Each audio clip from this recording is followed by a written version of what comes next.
Good morning again. It's good to be with you.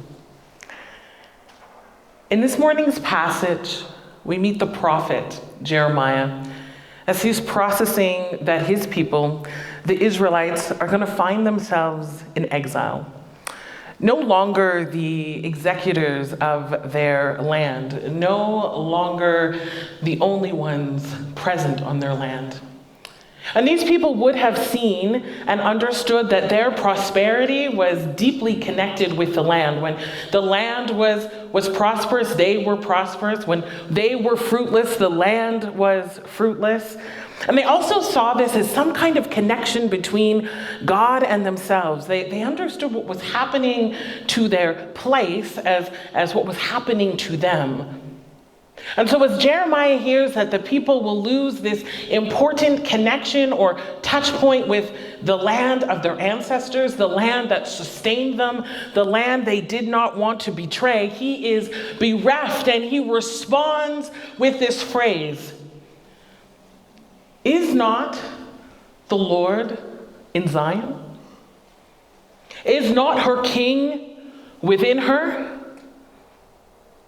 David Guzik says that in amazement, Jeremiah wondered how his people ended up in exile, and he wondered if God had left the land, if he no longer reigned as king in Zion. And I wonder if Jeremiah's lament is not our own when we consider the state of the world, when we watch the news and we hear of injustices. When we debate, when we tune into politics, to political debates, and to political debacles. When we see the rise and fall of platforms that exclude the least of these, when tragedy and disappointment and upset finds their way to our doors. It's in the face of these moments that we find ourselves echoing Jeremiah's lament: "Is there no God in Zion?" I was listening to a professor, Dr. Chris Green, speak, and he outlined how the narrative of the prophets is a conversation between the people and God on the state of the world as they saw it. And so this is often how it goes. God speaks to the people and says, all is not well. The poor are oppressed, the marginalized are pushed to the edges, and the widows and orphans are being ignored. And the people respond, yes, we know. How can you let that happen? Do something about it. And God's response to their outrage, God's response to their questions is that this injustice that they see around them, this harm that they participated in, these things that they benefit from, yet also despise, the dark edges that are more prevalent than they know, their repair, their restoration, their renewal and their transformation, God says to the people, that is your purpose, that is your calling, that is your responsibility. In other words, there is a God in Zion, a God who dwells within the city gates, but that God, more often than not, moves and acts and responds through the people. God intended that the great change they sought would happen because those who had experienced transformation were those who would lead the way for the transformation of others. And nothing has changed. Our prayers echo those of Jeremiah as we wonder, where is God in all of this? And we ask, is anyone listening? Does God care? Is God present? And I often wonder if God is not asking us that same question as he looks out upon the world, upon the things that we see that are devastation and trauma and tragedy, sadness and sorrow and joy. And I wonder if he asks the same question of us: is anyone listening? Luke 16 presents us with what Robert Capone notes as the hardest parable. It's the story of the unjust steward, or the unjust manager, or the shrewd manager, depending on your version. And it's a difficult one to swallow because it somehow seems to pressure the reader into immoral behavior. Imagine that. The story goes something like this. There's a rich man who has a manager who squanders his property, and when the owner discovers this, he confronts him, and then effectively he fires him. He says, "You're done." And so the manager starts to think to himself, sorry, my throat is a little bit dry. And so the manager hears this and he begins to process, and he says, I can conquer this with my own wisdom. And he says, if I'm going to get out of this job, I'm going to do it with friends in my pocket. And so he calls forward those who are owing, those that he's never gone to collect from, and he begins to give them these deep discounts. He says, if you owe for 100 jugs of oil, just pay for 50. If you owe for 100 containers of wheat, let's settle our payment for 80. And one by one, he makes it easier and easier for those to settle their account. The delinquent account holders have found their match with this shrewd manager. Now, how would you expect that rich owner to respond? Perhaps you would think that he would be even more angry. First, you didn't collect, and now when you do, you give them these horrendously deep discounts.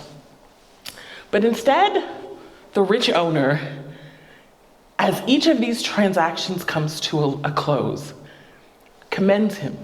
He praises him. He gives him this pat on the back. So much so that to read between the lines, you might even think that the rich owner decides to keep him on the payroll. And with this 180 in mind, Jesus gives this piece of advice. He says, I tell you, make friends for yourselves by means of dishonest wealth, so that when it's gone, they may welcome you into the eternal homes. Whoever is faithful in little is faithful also in much, and whoever is dishonest in a very little is dishonest in much. If then you have not been faithful with dishonest wealth, who will entrust you to true riches? And if you have not been faithful with what belongs to another, who will give you what is your own? No slave can serve two masters. For a slave will either hate the one and love the other, or to be devoted to one and despise the other. You cannot serve God and wealth. Now, immediately, if we're listening closely, we may begin to wonder if Jesus is somehow suggesting that we ought to take our cues from the Madoffs of the world. Should our financial mindset, should we think about our stuff, should it line up more so with Bay Street and Wall Street? Should we consider dishonest business practices as the new gospel? Is the hoarding of wealth both commended and reprimanded in the same breath? Does Jesus betray the repeated calls of the prophets with a single phrase? Or is there something else to this passage? Perhaps something hidden within the story that beckons us not necessarily to rethink how we use our money, but rather a rethink of how we use our lives. Now, Robert Capon is kind of who I lean into this morning, his writings. And he notes that some scholars attempt to remove the discomfort of this passage, because it is a little bit uncomfortable, by simply insisting that the passage didn't happen, that Jesus didn't actually say these troublesome words, except what if he did? And he goes on to say, there's no record that he didn't, but there is one record that he did. So he invites us to consider the parable in light of the parables that surround it before. He invites us to consider the parable of the unforgiving servant in Luke 7, and forgiven of his debt, but unable to forgive the debt of another. Or Luke 15, the tale of the prodigal son who encounters the prodigal father. In today's passage, those same themes emerge in new ways, but Robert Capon goes so far as to suggest that the parable of the shrewd manager takes these familiar storylines and presents a picture of a gracious God rather than the outline of a dishonest worker. In the story of the unforgiving servant, the servant insists that his sins should be forgiven while the sins of another are not.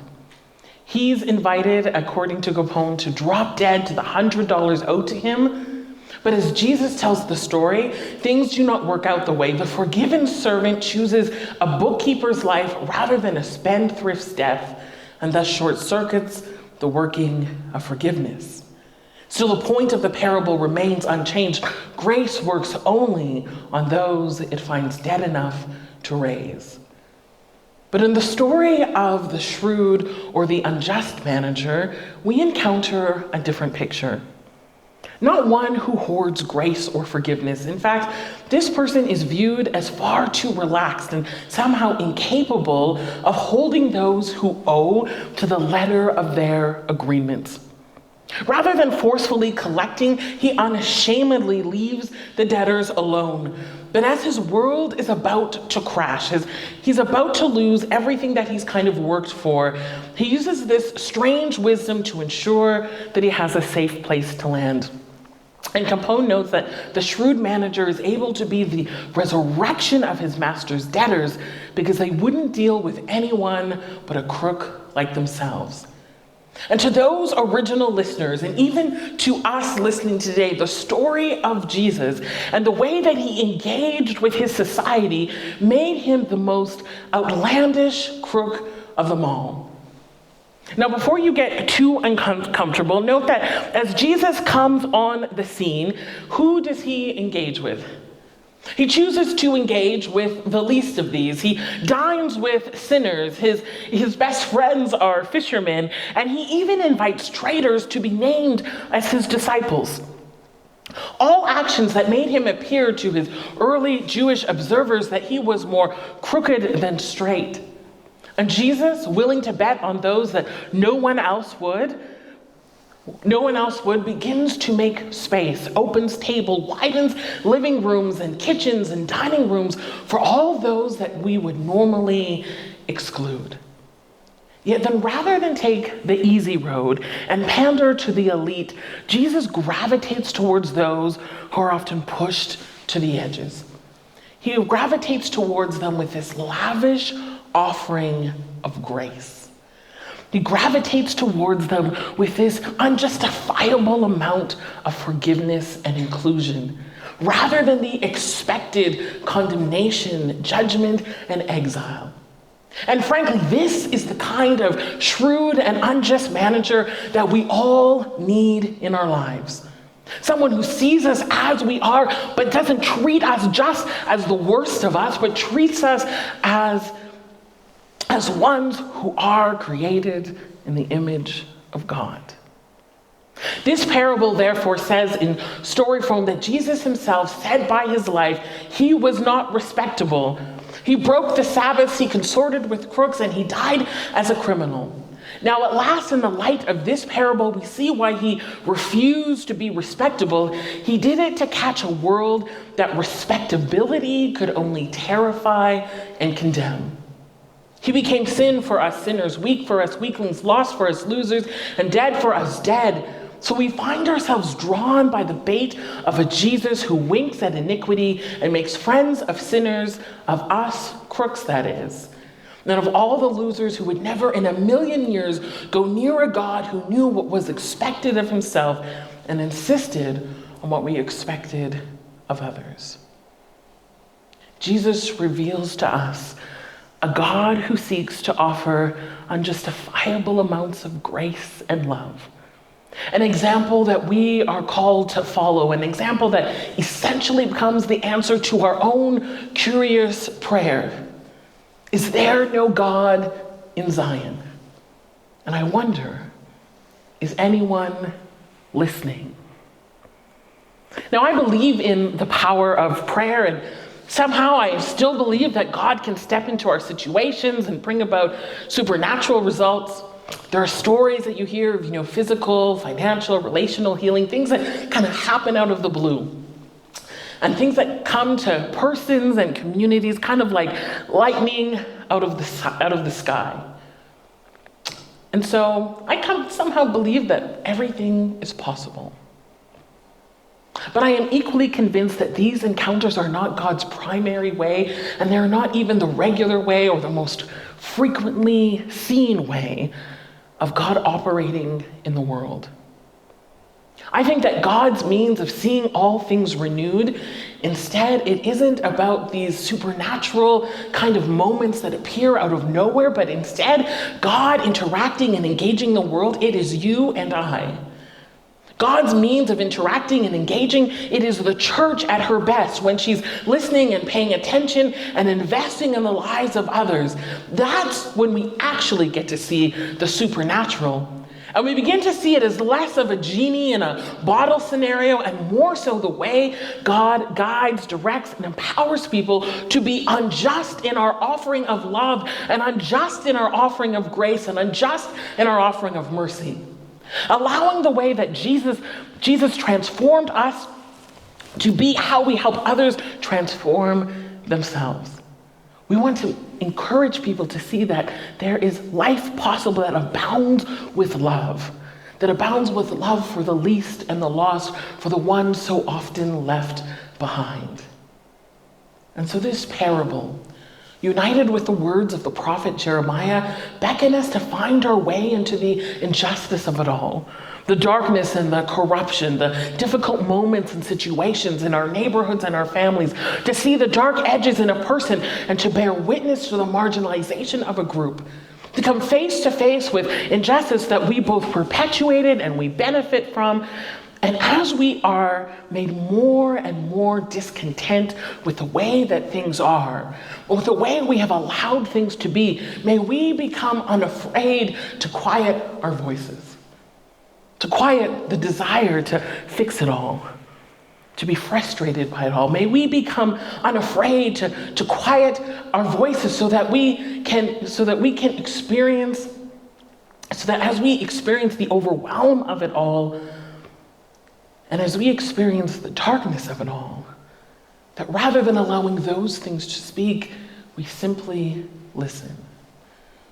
Listen as the God in Zion, the God who reigns in this neighborhood, in this city, the God at work right where we are, to listen as he speaks into this situation, to listen as he speaks into this moment. And as we listen, as we invite the Spirit to speak, we can begin to hear the Spirit respond. It's in the stillness, it's in the listening that we discover where we are called to be present, to be a voice, and to be an advocate. And as we listen, we come to understand the direction in which we are to pray, to act, and to give. It's in the listening that we can discover where and how to be the co-creators of the renewal of all things. And as we listen, as we pause, perhaps we will see where and how God is inviting us to offer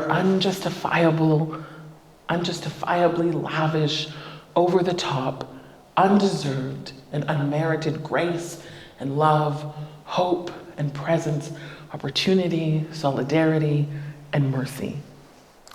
Is there no God in Zion? God, are you listening? Church, are you listening?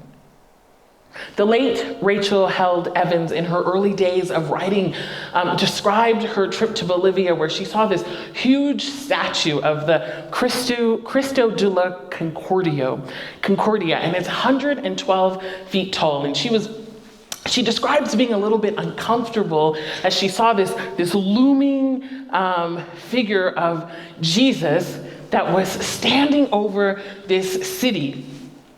And she said, even though it was beautiful, it seemed so removed from the people below, looming over a city where hunger and abuse and poverty and despair still hide in shadowy corners. And it was as she looked up at that 112-foot immovable Jesus statue that she was reminded of the poem by St. Teresa of Avila that notes, Christ has no body but yours, no hands, no feet but yours. Yours are the eyes with which he looks compassion on the world. Yours are the feet with which he walks to do good. Yours are the hands with which, yours are the hands with which he blesses all the world. And so as this poem came to mind, she had this thought. A statue cannot be Christ in this world because a statue cannot be animated by the Holy Spirit, but people can. And so as the world sways and shifts and moves in new directions, as we find ourselves crying out to God and wondering where he is and if he's listening, may we pause and breathe in and out and listen for the God who invites us to be his body. May we listen for the God who invites us to be his compassion and goodness, his blessing and care, the ones who announce and bear witness to the God who is unjustifiably abounding with grace and love.